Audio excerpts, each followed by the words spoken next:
He disappeared in the dead of winter. The brooks were frozen, the airports almost deserted, and snow disfigured the public statues. The mercury sank in the mouth of the dying day. What instruments we have agree the day of his death was a dark, cold day. Far from his illness, the wolves ran on through the evergreen forests. The peasant river was untempted by the fashionable quays. By mourning tongues, the death of the poet was kept from his poems.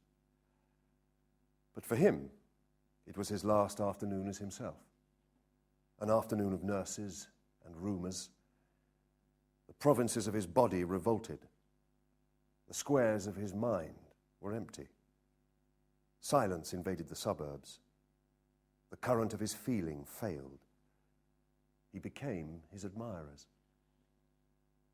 Now he is scattered among 100 cities and wholly given over to unfamiliar affections, to find his happiness in another kind of wood and be punished under a foreign code of conscience. The words of a dead man are modified in the guts of the living.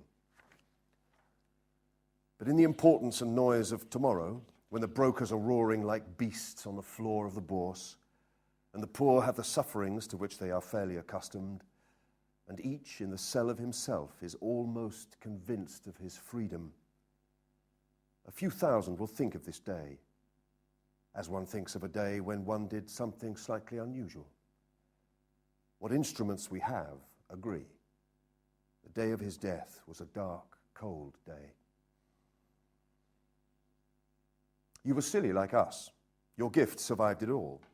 The parish of rich women, physical decay, yourself. Mad Ireland hurt you into poetry.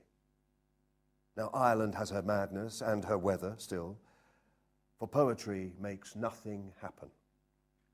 It survives in the valley of its making, where executives would never want to tamper, flows on south from ranches of isolation and busy griefs, raw towns that we believe and die in. It survives a way of happening, a mouth. Earth received an honoured guest. William Yeats is laid to rest. Let the Irish vessel lie, emptied of its poetry. In the nightmare of the dark, all the dogs of Europe bark, and the living nations wait, each sequestered in its hate. Intellectual disgrace stares from every human face, and the seas of pity lie, locked and frozen in each eye.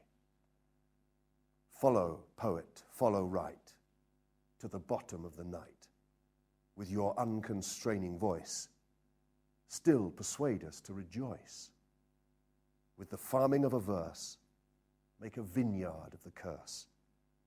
Sing of human unsuccess in a rapture of distress. In the deserts of the heart, let the healing fountain start. In the prison of his days, teach the free man how to praise.